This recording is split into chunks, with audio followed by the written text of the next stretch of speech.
To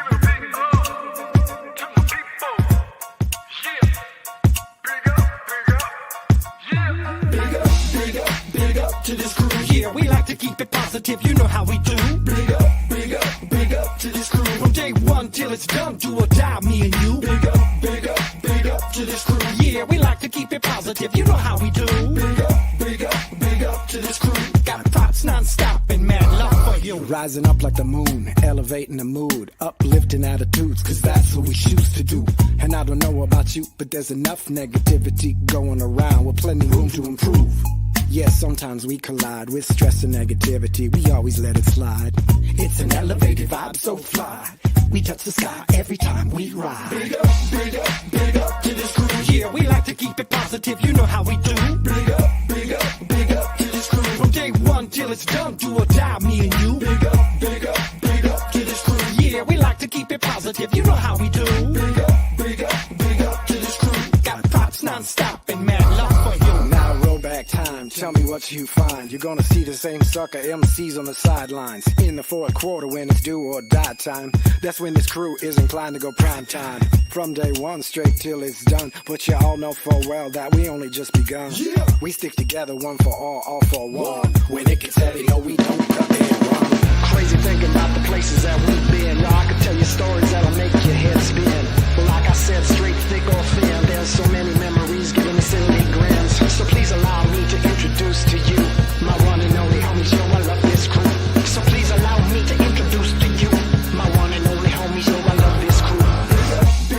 Big up to this crew. Yeah, we like to keep it positive, you know how we do. Big up to this crew. From day one till it's done.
What's up, everybody? Welcome to another Friday night.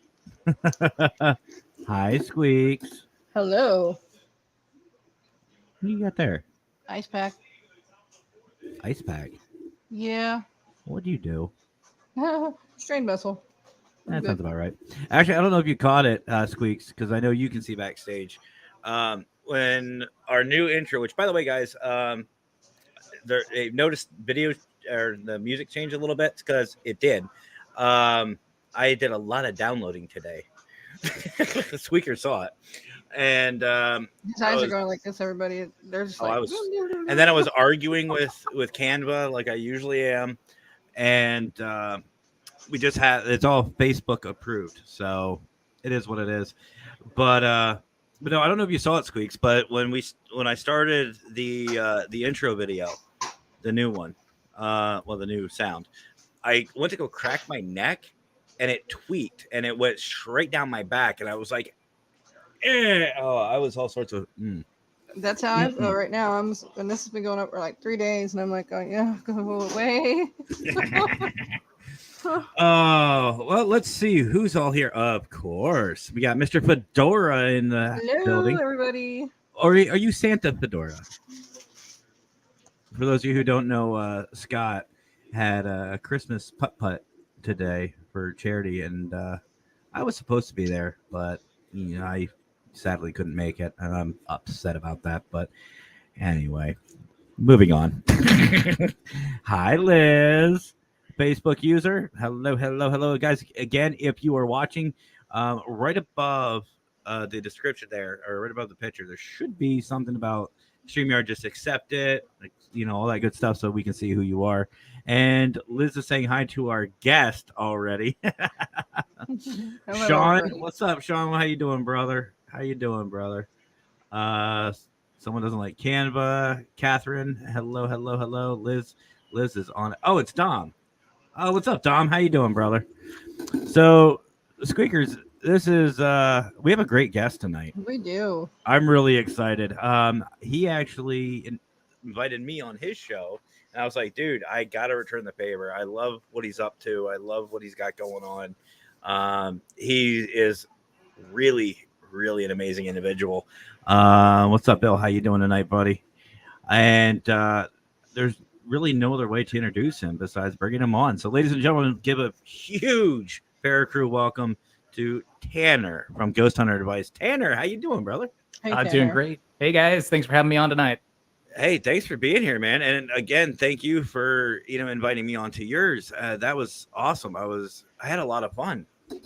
Yeah, it's always great to find people that are like reaching out and like making connections in the paranormal community. There's so much drama, and there's been so many things that have kind of gone sideways in this. It's nice to see people working together and sharing. The big thing is sharing information and techniques to further things. Absolutely. And you know what? It's funny you used to say that, because we gave a little had a little video earlier that we went on a part 2 of my rant. And there is a lot of drama in this field, and we'll touch on that here in a little bit. But I first, for those who don't know who you are, you want to give a little backstory about who you are, what got you in the field, and all that good stuff. So we can abbreviate it a little bit, but basically when I was younger, I saw this magazine on a shelf, and it was a Disney Adventures. If you guys, if you're in your 30s, 40s, you remember that. Mm-hmm. And it was toward Halloween. It was the one that did a bio of Troy Taylor, and it said real life ghost hunter. And I was like, holy crap, that's a job. People do that. Job. So I fell in love with it. Read that, was like, oh man, that's great. And just flash forward, I was probably like 6. In high school, when I got my first truck, I got my first ghost hunting kit for Christmas, and just went out and started investigating and learning. I was a criminal justice major. I thought this would be a great way to build interviewing skills and build critical thinking and investigative skills to go into either law enforcement or private sector. Was a private detective for 15 years. Judicially recognized as expert in investigative process, and did a lot of work there. Refined ghost hunting and investigations with the way I did interviewing. I moved from like scientific exploration into historical documentation, similar to how we did things when we're investigating crimes, when we're investigating things forensically, and just started taking that approach into investigating the paranormal. Document everything, because I'm not, well, I do have a background in forensics and in bio forensics, biomechanics, and in kinesiology as a personal trainer and someone who studies exercise. But I just took that into the paranormal field, found people that were like-minded. I've worked with a lot of law enforcement, worked with a lot of people from PI companies, from federal law enforcement that have taken their skill sets and moved into this. You'd be surprised how many judges and attorneys are in this and do this on the down low on the side. Wow. And yeah, I just I found a passion for like helping people figure it out. When I started Ghost Hunter Advice, which is my show and podcast, I decided, hey, what is something that I wish that I had when I was younger and when I was getting started, so that I could like skip over some of the mistakes I made and help people really get started off on the right foot, doing this professionally and doing it in a way that would set them up to actually get some answers, to help some people, and find ways to actually fund what is a hobby. This isn't a job for many people. It is a very, very expensive hobby, but ways for them to drive revenue for the teams. It's funny. I want to touch on two things. First of all, when you said about working in with law enforcement, I noticed about 4 or 5 viewers just disappeared. So if anybody knows who left, they might be on his list. So I just thought that was just freaking hilarious. You're like, oh yeah, I'm a private detective, and I just saw the views just go beep. I'm like, Gone. Wait a minute. But that's awesome. And the other thing I find interesting is you and I seem to have a couple of similarities about helping, because that's exactly why my wife and I started Paranormal Consultant, is to help. And I know if you've seen my show a couple times, then we're a really close network, and what you're doing is absolutely phenomenal. And I want to hit on someone's comment. My brother over here, Mark from Enlightened Souls Paranormal, he's actually he's right. Asking the right questions is huge in this field.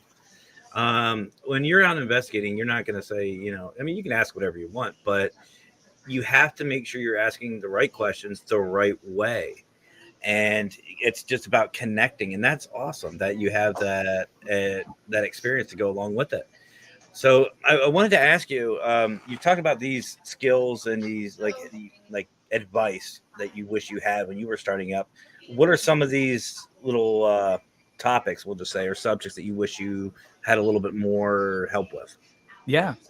So I didn't start out completely alone. Like, if you guys remember Flamel College, Troy Taylor did a course through that on ghost hunting, and I went through it, and I have actually his guidebook back there, which is still just chock full of awesome advice.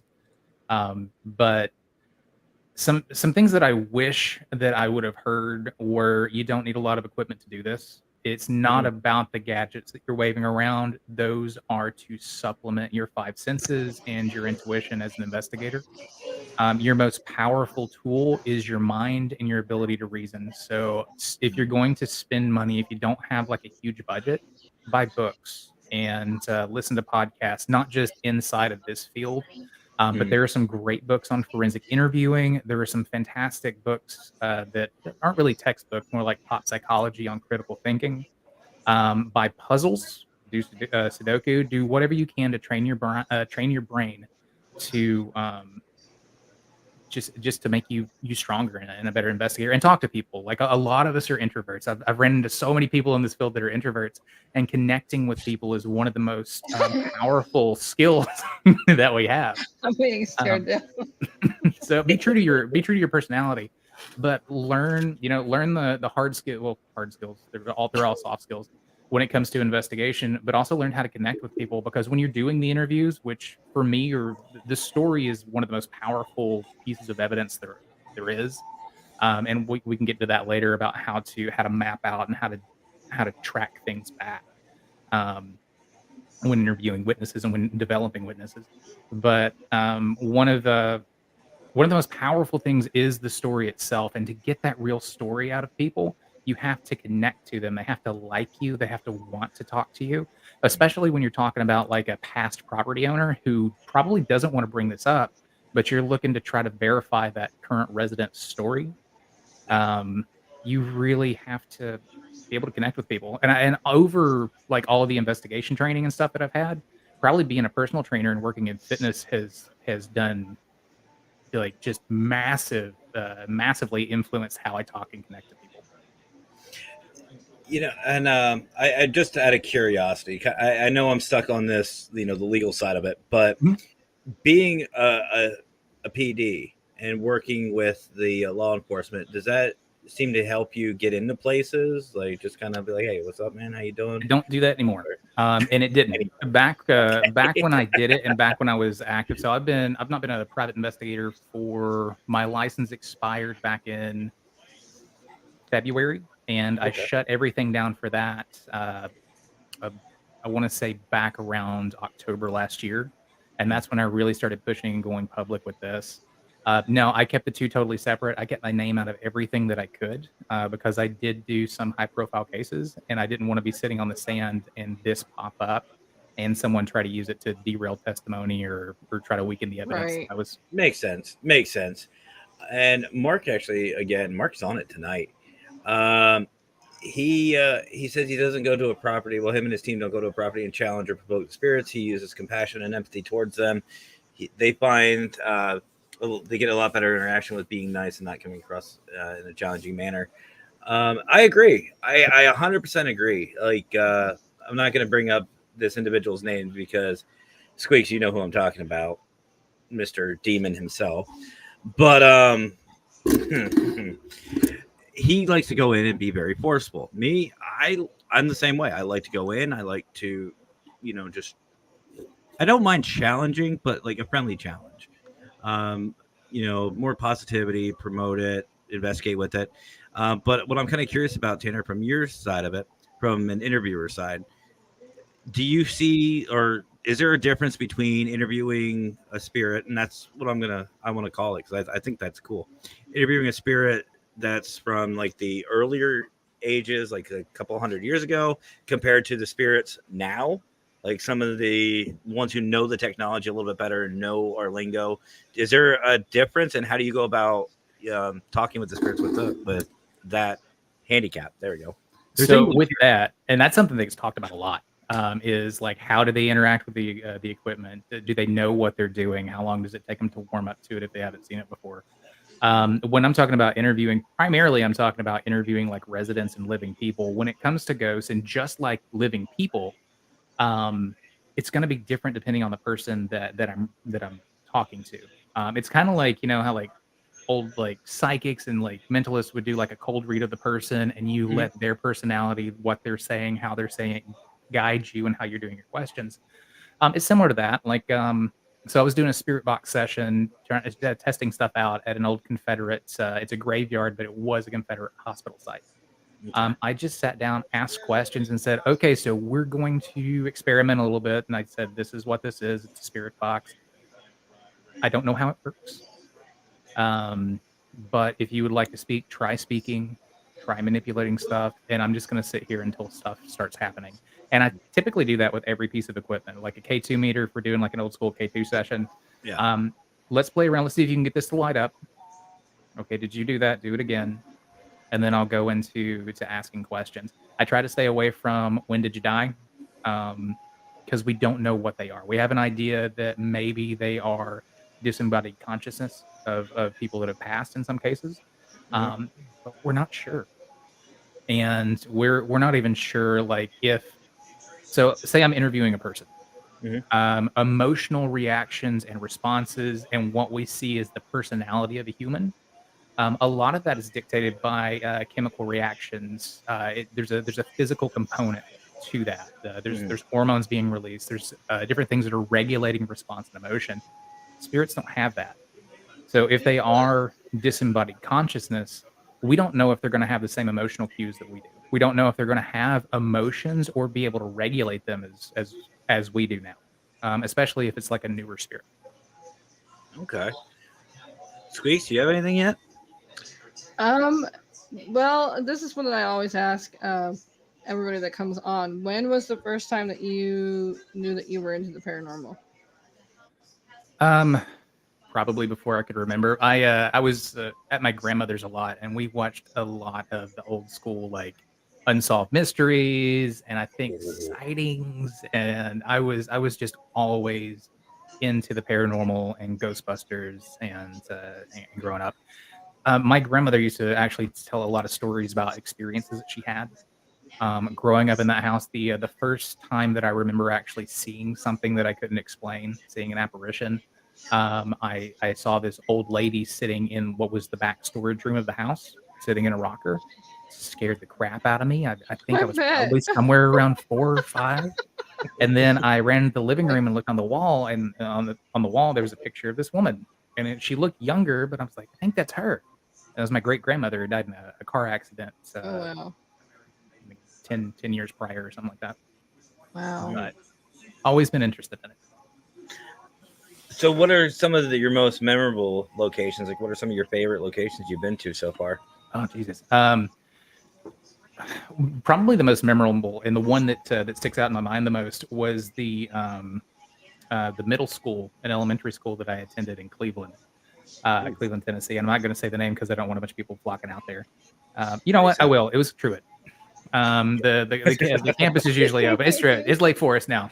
I like that. It's like, oh, what the Cleveland, Tennessee. hell? We'll Fair say, enough. flock out Fair there. enough. Fair Camp enough. out in the parking lot. They'll probably be fine. But it was one of the first times that I'd ever gone out. This would have been probably 2001. The guy that was doing stuff with me, his name was Sean. And so we go out and we didn't break into the campus or anything. It was open and it was kind of twilight. And the setup of the campus was it was several buildings instead of just one main school building because it was like K through 9 at the time. Okay. So I'm walking and it's getting dark. And by the time we get to the back of the school, the sun had mostly set and it was dark. Sean walks off because he sees a door open in one of the back buildings and toward so you have the campus, you have the parking lot, trying to keep this in frame, and you have the parking lot, the gym, and the playground. Mhm. In the back of the school, you have the blacktop, which is where we would go for recess and stuff when we were in elementary school and it rained. So I'm walking in there and I'm like, okay, this is cool. We've all had like weird experiences and heard weird stuff when we were there, like on like after school hours doing stuff. So it's somewhere that we wanted to check out. And there was always all these legends about kids that had died in the bathroom, and there was things about the woods that were around the school, just your usual ghost stories that kids tell each other. So we get there, and then suddenly it's daylight. It's nighttime. I turn around. He walks toward the building. I turn back around. It's daylight. This guy walks past me carrying, I think he had some lumber and was walking toward the blacktop, but the blacktop was cleared and clean. And so like I'm looking around like what just happened? Because the sun was up. It was the middle of the day. There was a work crew going. And it was a couple of minutes where I was trying to figure out what happened. And then it just snapped again and it was nighttime. And Sean comes running out of the building going, "What was that, dude? Did you see that?" Because there was a woman in there. She was walking around and then she was gone. And he was like, it was daylight. And we talked for a minute. And we're like, okay, we just saw the same thing. And at the time we had no idea what it was. It wasn't until years later that I actually heard the term time slip and was like, okay, that's probably what that was. This was before I could drive. So my mom had dropped us off. My cell phone, like old school little flip phone, analog cell phone starts ringing. Answer the phone. Mom's on it. She goes, "Where are you guys at? Why are you running from me?" I was like, "What are you talking about? We're at the back of the school." She goes, "No, on the playground. You guys were standing there, and I went out to get you, and then you just took off running away from me and jumped behind these dirt mountains. What are you guys doing back there?" So we're like, "That's not us." She's like, "They're wearing the same clothes that I dropped you off in." So I was like, okay, well, let's get out before we find out what's going on. And so we doppelganger. Yep. So my theory now was that was some sort of crazy time slip, and I'm glad I didn't stick around to find out what we were running from. Fair enough. So, go back to the audience here. Ladies and gentlemen, we have the birthday girl here, Irene. Hi, Irene. And if everybody could, please send some birthday love and a bunch of hearts in the chat for our birthday girl here. Let's show her some love like she shows us. And Facebook user, again, you've got multiple doppelgangers. Speaking of which, I know it's probably different people. That's who it is. It's Victor, our boy Victor Santiago from the Don Vic Show. Tanner, if you want to seriously watch a show that's a lot of fun, check out the Don Vic Show. Him and IG are a heck of a pair, and he's got a lot of interesting people on. And even though Victor and IG are not into the paranormal, like they don't investigate like we do, they support us. And you want to talk about some love and support for people and all over, that's Victor. That's Victor and IG right there, 100%. Oh, that's awesome. So, you're welcome, Irene. Thank you. It's funny you talk about that time loop because some of us investigated the USS North Carolina not too long ago, And my wife and I got kind of caught up in our own little loop. We were trying to leave this one area in the short version. We kept for about 45 minutes, no matter which direction we went, no matter what ladder we went up, we were right back to where we started. And it was about 45 minutes. We could not get out of this. And this was all Weird. live. And it's kind of funny Oh, when that stuff was in like the that basement, happens. wasn't it? I wouldn't really call it the basement, but it was below deck. Yeah, It was by the thank you. torpedo room. You know the right term. It's always weird, like when you get like some sort of time anomaly or like a spatial, like weird spatial stuff like that, where you're either running through the same spot in time, or there's a place, I think it's called the Carriage House or something down in Savannah.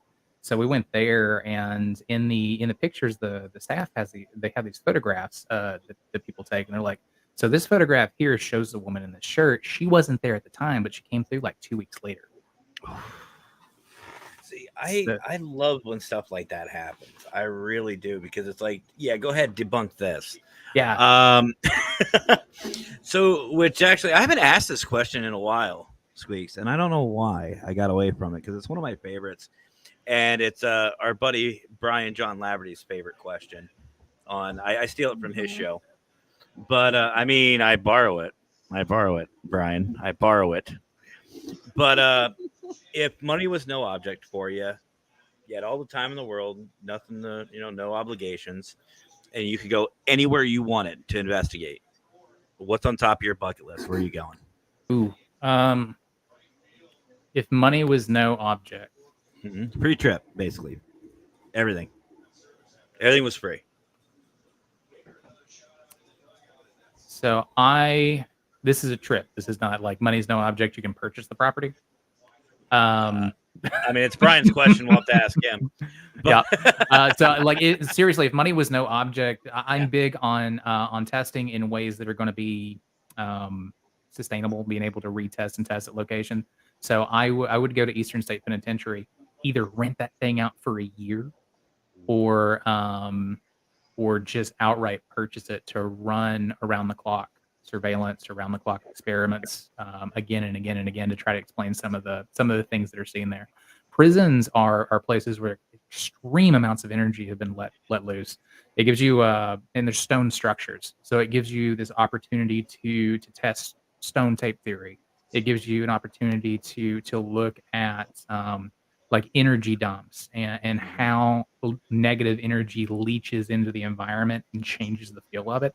It also gives you a chance to experiment on clearing, which would be, I'm not talking about like going in and doing exorcism stuff, but like how would it affect that space to have something positive happening? Like, so you start doing like maybe fitness stuff or something that's going to release a ton of positive energy into the environment and see how that affects it. So I would love to do that.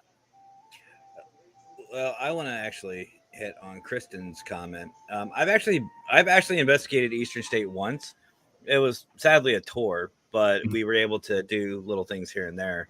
I would love to be locked down in that place overnight. It's like, I don't care. Put me in a cell. Sorry, one of my producers just banged. I don't know if you guys, heard that. But Eastern State's actually not too far from me. Not too far here in Pennsylvania. But I had a question. Oh, yeah. So if you were going to a location like that, what kind of theory do you have with like a place that has all this negative energy? And if you start flooding it with positive, do you see like a storm happening? Do you see like an increase in activity? Will it neutralize the energy? What's your thought process on that? My thought process is I just want to see what's going to happen. Fair enough. Fair enough. Throw it against the wall and make it stick. I like it. Yeah, I like it. It's like science at the very base of science. It's like something's going to happen if I introduce this to this environment. What's it going to be? And then see if you can recreate that. But like it's been my experience with going into homes, doing investigations at residences where people had some sort of negative activity happen. A lot of times, I'm clicking my pin. That's probably come through on the audio. But I got some music playing in the background. So like Yeah, where was I? Oh, so we go into this house and there's a negative entity, or there's belief of a negative entity. They've had all of these different things happening. We found that there's usually in those situations, there's some sort of stress or strife going on in the home. There's some sort of negative emotion, negative energy being created in reaction to the activity that's happening, or also possibly something that attracted that activity or is the root cause. So in those situations, instead of going right to like a religious answer, like an exorcism or a cleansing, Mhm. something that I've had a lot of success with is getting people into counseling, talking to things, even if it's not counseling, doing things to take positive steps to influence their life, get into a better position physically, emotionally, mentally, financially. And we've seen when families come together, that is a huge component in clearing that negative entity, negative um, thing out of the home. My personal theory is if it is an independent entity, something that exists outside of them that wasn't created by the environment. It's something that's attracted to leeching off of or feeding off of the negative energy there at the space. And when we introduce the positive energy, it forces them out, or they just don't like the taste of it and they leave. I know with working with a couple of churches, working with religious leaders of different faiths, doing different types of cleansing, that is a huge component in making sure that it is effective, and that it sticks. Because it's not like it is in the movies where they go in, do 2, 3 hours, 4 hours of exorcism, and it's done. A lot of times they're going back and going back and going back. There's a Mhm. counseling process. There's a process of getting them into more positive activities and away from more of the negative stuff, for them, one, to build them up spiritually, build them up mentally. But also, my theory is it just charges the area in a way that's no longer attractive to that entity. You- Especially if they only want you to bless a certain place. If they don't let you bless the entire house or land, you're most likely going to end up back to that spot. Mhm. you're 100% right. Both of you are, and it's funny. I've said this, I think, on the show before too. I've actually, with my teams, we've actually saved marriages, we've saved families, we've helped people, I mean, we've helped. You're right, it almost is like we're counseling these individuals, and it's amazing just how simple of a fix it can be. And I say simple as in more like a common sense. Obviously, someone who has alcoholism, I swear there's English here today, or any other issues, it is a process. It is going to take time. It's not going to be like okay, it's done. But sometimes the simplest answers are the correct ones. Hmm. And it is kind of cool how just that change of attitude can start helping out the family in the paranormal sense. Mhm. um, Go ahead, Squeaks. Well, just having that "I believe you" talk is going to help them. It's when somebody doesn't believe a person that's going through all this stuff, that can put so much stress on a person that it leads them down the wrong way. I mean, Hmm. I myself have gone through that, and to have somebody actually believe you is a step further. You can actually get somewhere and possibly have them either debunk it or continue and try to find more evidence on it. 100%. One of my other brothers here, Tanner, has a good question for you, and I think I know why he's asking this. But he's asking, do you use any apps on your phone for ghost hunting? No. Um, so cell phones, with what they were intended for, they do have some ability to be used as a very, very basic EMF Mm, meter. In a pinch, that's the only real function that I would use there, other than just the regular voice recorder, because it does have the microphone there and works as a digital voice recorder. When it comes to Ghost Box or Ghost apps, there's a reason that those apps say for entertainment. Most of them have a program running in the back that just shoots out auto responses. I Uh, knew I liked you for a reason. Yeah, I'm not a huge fan of them myself. Like I'll use the camera or, like you said, the voice recorder. But I'm to me, there's too much error. There's too much room for error to get credible evidence. And nothing against anybody who uses it. Not saying that. I'm just saying for me personally, that's not me. I'm not okay with that. It's just too much error. Um, But Irene brings up a point that I want to ask you here, Tanner. If you're not careful, you can basically bring something dark home with you. They can injure and harm you. What kind of things do you do as someone who has seen this more scientific side of it? I mean, you seem to have that sort of approach. What do you do to kind of protect yourself? Yeah, so I did an entire episode on this on protections and kind of what I do when I go into an investigation. One is just I make sure that I'm in a good headspace. I work out. For me, like being physically healthy, dealing with stress. One of the reasons that I got into fitness is because it allows me to get out that nervous energy. It allows me to get out of that negativity, be around people that are positive, and I just make sure that I'm doing things that are going that way, bringing as much positive energy into my life as possible. Work out, eat right, read a lot, spend a lot of time on self-development, professional development, personal development, so that I'm in that good headspace. Spiritually, before I go into a location, I do a visualization exercise where I visualize a door in my head and I crack it and I hold it and I make sure that I'm just opening it enough to be able to see things because I don't want to blast it open.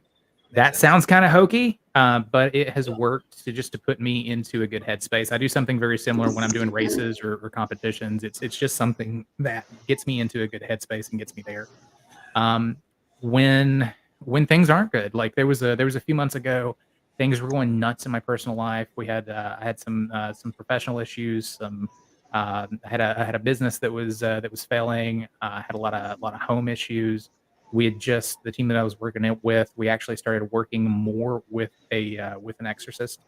And I had to step away from that team because I was like, guys, I'm just not in a good headspace right now. There's a lot of negativity going on. And I feel like I'm going to be vulnerable walking into these situations. And I'm more of a liability than help. So I moved back to the back end, doing the research, making phone calls and questioning instead of actually going into the locations. You know, it's funny, the mental tricks, the visualization tricks. Believe it or not, again, you and I have a lot in common with that because I may not look it. I got a nice little dad bod going. But I used to be an athlete myself. I used to play baseball, cross country. I did a bunch of different things to stay active. And that's exactly what I would do. You know, before I was a pitcher for baseball. As soon as I get up on that mound, that's exactly what I would do. I'd visualize, I would calm myself, I would set myself. And even to this day, I still do it for investigating. And it's a good practice, really good practice to do. So let's see. All right, looks like we're caught up. Another Facebook user, they're triplets. Hello. So you kind of hit on something, but I want to take a quick commercial break before we hit on it, and that is your show. Cool. I want to talk about, your show and everything like that. But before we do all that, folks, don't forget to share this out. Follow the links below. Shows Tanner some love. Show what he's doing some love because it's very similar. It's almost like he stole my idea. Wait a minute. No, I'm joking. No, Tanner. We don't have enough people like, you, Tanner, in the field who actually, like you said, it's all about promoting everybody else out and getting everybody else out there and showing that support. So we'll be right back, guys, with more about Tanner and Ghost Hunter advice. And in the meantime, sit back, relax, and enjoy the Global Ghost Hunt commercial and our new Paracrew commercial. We'll be back.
Welcome back, guys. For those of you just joining in, we have Tanner from Ghost Hunter Advice. And I want to ask those of you just joining one question. Why so late? You know what time we start. I'm joking. So, Tanner, like I just stated and like we said before the break, you have your own show. We talked about the paranormal side of you. We got to learn a little bit about you from a paranormal standpoint. But the show, it's obviously called Ghost Hunter Advice. What was the main reason for starting it? What was it like starting it out? Like, did you start on a phone? Did you have a studio set up? Like, tell us a little bit about it. Yeah, so Ghost Hunter Advice was my third podcast. My first podcast started out on my phone. I did do the first 2 episodes there on my phone and recorded them. I think something like, guys out there, if you were looking to get your story out and you're looking to like get something rolling, just do it. It doesn't have to be good. It's going to suck. Be okay with it sucking. You will. Mine always does. Except this show. Except this one. This one's good. I like this one.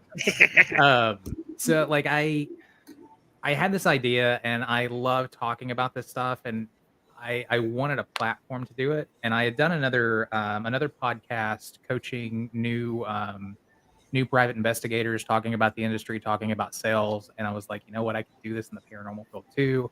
At that time, I had been doing this for almost 20 years. That was, I think I started the show like 2 years ago. And so I'm like 22 years now. But I wanted to share that, help new people that were coming into the field to feel a bit more comfortable and give them a space to hear things that aren't being talked about on the show. What I've seen from like this generation of ghost hunters, this generation of paranormal investigators, is just mimicking what they see on television, even though it's not always correct, and they can't really explain why they're doing some things. It's just what they've seen and they're mimicking. And that's part of learning. The 100%, that is valid, and that is part of learning. Yep. But I wanted a platform where we really just deep dive stuff and we talked about it so that people could have a better understanding of what's going on. Not everybody is going to spend years reading books, and that's fine. We live in a world where we have podcasts now. So I just wanted to share some of that knowledge, share some of my stories. My friends are tired of hearing about it, so I figured somebody out there would want to listen. And I started just talking about things. It's like, listen, this is how we do it. This is how I do it. I don't know everything. I'm not the end all be all. I'm probably wrong. And if you go back and you listen to a lot of the episodes, I flat out will tell you when I change my mind on something. I thought spirit boxes were absolute garbage. And the first half of the show is me bashing spirit boxes. And I wanted to do a show on it, and I started experimenting with them, and I started really researching them, and I started getting some things that I couldn't explain with them. I still don't use them as evidence. I use them as an investigative tool to locate other pieces of evidence. But I'm much more open to them now. And you know, it's funny because I know there's a lot of people who will say they are, but you're not. Sorry to burst your bubble. But I truly believe that there are no experts in this field.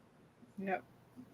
This is not, even though I know you're more scientific, Tanner, but there is no exact science to this. If there was, we would have had all the answers figured out. I mean, it's just kind of like we said earlier, just throw it against the wall and see what sticks. The spirit box, I'm kind of in the same boat with you. I do believe there is some sort of communication there. There is something going on that we just can't explain. There is something paranormal. I do feel like that spirits can use that. And I know if Brian's watching, our buddy Brian John Laverty, he loves his SB7. But I'm like you. I have to have more concrete proof. And one of the biggest things, and I want to know if you've hit on this on your show, orbs. I am probably one of the worst person to ask about orbs, because I will say 99.9% of the time it's dust, it's bug, it's a water vapor, too many variables of what it could be. Unless you get something with it, there has to be something else. Have you ever talked about that on your show, or what's your thoughts? I bashed it a bit on my show. It's dust, guys. So like if you were standing in a room and you don't have a camera and you Mhm. see an orb, spherical ball of light floating towards you, then yeah, I will take that into consideration. For the most part, like you say, it's gotta be along with something. Like if there's an orb and a floating lamp beside of it. Yeah. Cool. But for the most part, like I had, this came into Mystique Paranormal, the group that I was working with. These people wanted us to come out and do this investigation because they saw an orb. This particular orb was a spider that had made a web right in front of the camera lens and would walk back and forth on the in front of the IR light. So Speaking of back and forth, not to interrupt you. Sorry. Yeah, all right, there, Squeaks. See, you said spider, and Squeaks freaked out. I've literally seen this woman end a podcast with a cuss word, camera go everywhere, and she's just gone. It's like, I'm gonna message her later to make sure she's okay. But now, like for me with the orb thing, like I have to have like footsteps with it. Because to me, if you go to the basic definition of an orb, it's just a ball of energy that emits its own light, has its own flight path. Go back to that basic definition. And if there is footsteps, a voice, something with it, okay, that's a spirit. Otherwise, it's not normal. But you can't sit there and say, it's Aunt Sally over in the corner. No. You can't give an identity. That's just me. So Well, who do you doppelgangers out there? Then there's definitely things that can mimic. Oh, absolutely, 100%. Well, that's the other thing in this field. Anything is possible. Anything. Mhm. So who do you usually have on your show then, Tanner? I mean, obviously, like I said, you were nice enough to invite me on. I don't know why you didn't get, but no, I do appreciate it. But who do you usually have? Like, what kind of guests do you usually have on? Usually it's like I had a couple team leaders, had you on. I've had some new investigators on. I like having people on that ask questions and we just get into really good conversations. For the most part, it's me just deep diving a topic or talking about something, doing answering listener questions that have come in through emails or in the Facebook group, or having people on that have had experiences talking about that, giving advice to like how a homeowner could move forward or how I as an investigator would handle that situation. All right. Now, are Our your shows? tagline? Okay, our tagline is "Stories from the Haunted." Advice from the pros and stories from the haunted. I like that. I like that. So Jonathan and Vicky have two really good questions for you. Mhm. Jonathan is asking, do you think that weather like thunderstorms or any earthquakes, natural disasters, have any effects in the paranormal? I do. So there's been some studies that have shown that during thunderstorm, paranormal activity does increase. There's a theory that, and I'll call this one a theory, because there is enough that we've seen to correspond with this to say, okay, this is something that we can say is happening or is likely happening. And that is there's an increase in energy in the field, whether it's the lightning or the energy that the wind is creating. It gives them something to latch onto, to feed on, to manifest, or to convert into energy to manifest. So yeah, I do believe that earthquakes, fires, storms, solar flares, I do believe that those influence paranormal activity. One thing I've always been curious on, and I know our other co-host and brother Lurker is working on this. I'm kind of curious on the barometric pressure. If the barometric pressure has something to do with it, because even with a fire or any type of weather changing phenomena, the barometric pressure will drop or rise accordingly. So I'm almost curious if maybe that has something to do with it too. If a lower barometric pressure might fuel up activity or whatnot.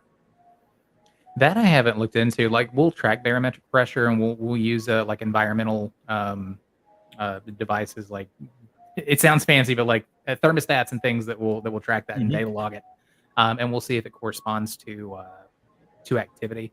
I haven't seen barometric pressure be affected, Hmm. but there are investigators that have, and that's one of those things. Like when we're looking into the paranormal, there are Mhm. things that hold as a constant in some locations that don't in others.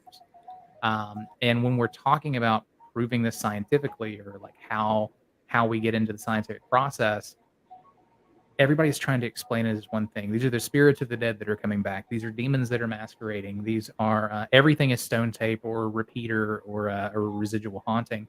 And I think Mhm. we've got a lot going on. And if we look at different locations, we look at the activity, we look at what investigators are experiencing, I think there's going to be a few different buckets that we can put things in so that we can start gauging and really dialing in on things like barometric pressure, like what type of activity is that a factor?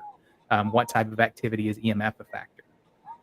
And I think getting into that and sharing information is going to be the way to prove that or to move forward with it. A lot of people, when we talk about scientific method, Mhm. people say that science doesn't take this seriously because you cannot apply scientific method because you can't recreate it in the lab. That's kind of the layman term for like we can't do it in a lab, we can't make it dance on cue, but that's not actually what science needs. Yeah. So even I'm going to jump to biomechanics and kinesiology. We have theories about how muscles work. We have theories about how ATP molecules are created and expended to cause a muscle contraction Mhm. or expansion. Those are still theories. They're not set in stone, and it doesn't work the same way 100% of the time because there is a slight variance from person to person. In the paranormal field, for science to say something exists, to call it a theory, it means that there has to be enough data that you can make a reasonable, educated guess as to as to causation. So you could say this is probably going to happen if this is true in this location. And by dropping different types of paranormal activity into these buckets, I Mhm. think we'll be able to do that. So instead of everybody going out and trying to sell a book saying, I can explain 100% of hauntings that they're caused by this, if we really say, all right, so this person is going through an incredibly stressful time in their life, this could be a human agent. The house next door is having some activity. There was a triple homicide with an axe there. We're gonna go at it from that angle. Mhm. Um, and then looking at how we ourselves when we go into these situations, because we're bringing a lot of baggage. We all have baggage. We all Mhm. have different emotions that we're bringing into locations, and seeing how we affect it. So we start looking for people of similar personality types to send into locations to see if different investigators of different backgrounds and personality types get different types of reactions in the house, because we could be causing some of it. Even if it's haunted, we could be causing Yep. it. Mhm. But it's we're trying to oversimplify things when we really should be looking at how we can explain each individual haunting and then look for similarities between different locations. That's Got a little off really topic. no. Cool. That's cool. And I agree. I absolutely agree that any investigator can have an effect on the location. And Vicky is actually asking an interesting one. Um, have you ever worked a case where you left with an unsettled feeling? So I'm assuming she means like incomplete, like something does like you could have done more, but the client refused help, and even thinking about it now creeps you out. So have you ever left a location or a client with that, or has you ever had a client just straight up cancel on you that you Yeah, felt I like? mean, I've had like it was early though because I've there's a degree if you do something long enough, you get kind of it's a professional objectivity Mm, where you can kind of emotionally separate. Everybody's going to be emotionally invested in what they're doing, but you're able to separate. Early on, yeah, I had a case where there was activity there in the house. The homeowners refused to stop doing what they were doing. excuse me. And they were basically just. I believe in sending out beacons. Like if you are doing an open call to whatever spirit would like to come live in this home, Hmm. you're going to attract some stuff that's probably not that good. Um, they kept doing that, would not stop doing that. And yeah, I mean, I feel a little creeped out because I'm like, what the heck is in that home now? Hmm. But that's about as close to it as I've gotten. I had there was one. and I got some closure on this one. And I think I've talked about it on my show. We went into a home. We weren't expecting to do this. I was there with the minister. We ended up performing a cleansing. I was extremely cocky back then. I was very, very young and stupid. The minister had to leave. I ended up attempting to finish it. I ended up being that's the sickest that I have ever been in my life. I felt like I was dying after that. Not something that I ever want to do again. But that was a location that I couldn't bring myself to go back to. And I felt unresolved because I was like, man, I feel like I totally abandoned them. But apparently they didn't have any problems after that. So I did find out relatively recently that pretty well ended it. And I took probably a year away from the field after that. I've been there myself. I've actually left an investigation and I was like, man, I wish I could have done more, or I should have done this, or I should have done that. You know, no one here is a professional. We're not professionals. We're not experts.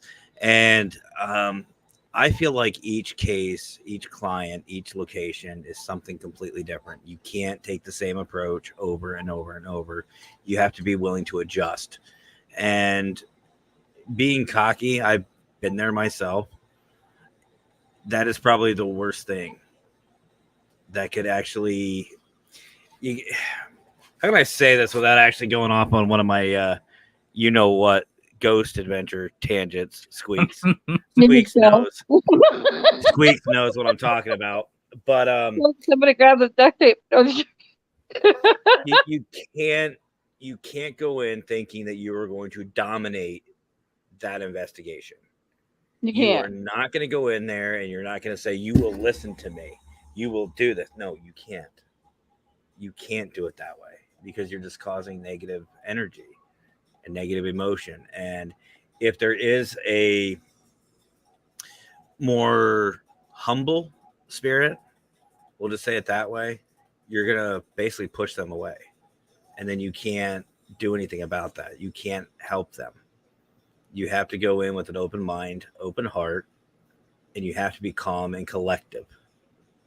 So I trust me, I've been there. So Kara is actually jumping ahead, at which Kara is actually with a family that we have. It's called Minnesota Spirit Hunters. And she usually keeps everybody in check, but she's asking a good one. What's the funny thing that happened to you during an investigation? Oh man, so there was a park that we went to. The theory was that we were investigating like an elemental that was there. We had a ton of stuff happen. We had this girl that got held to the ground. We could not pry her loose. That was because back in the day I was kind of an a-hole and provoked. That was one of the last times that I provoked because of what happened in that situation. But there at that park, I was there with a guy that I used to do a lot of ghost hunting with. His name was John. He was one of the founding members of my original team. And we're walking. It's nighttime. We're on this trail outside of there's a spring house. It's a 2-level brick building. The second floor had fallen out, but originally there was a well underneath that they would draw water from the area. It was built in the early 1900s. And we're sitting on the trail, and I hear somebody walking. And I shine my light down the trail. Nobody's there. Well, I turn the light off, and you can see the outline of a shadow figure walking toward us. That's weird. So I turn the light on, and they're gone. And I turn it off. And I turn it on. And I turn it off. And I kind of get stuck in this mode of on, off, on, off. Every time it turns off, it's closer. On. And John is like, stop it, dude. Stop turning it off.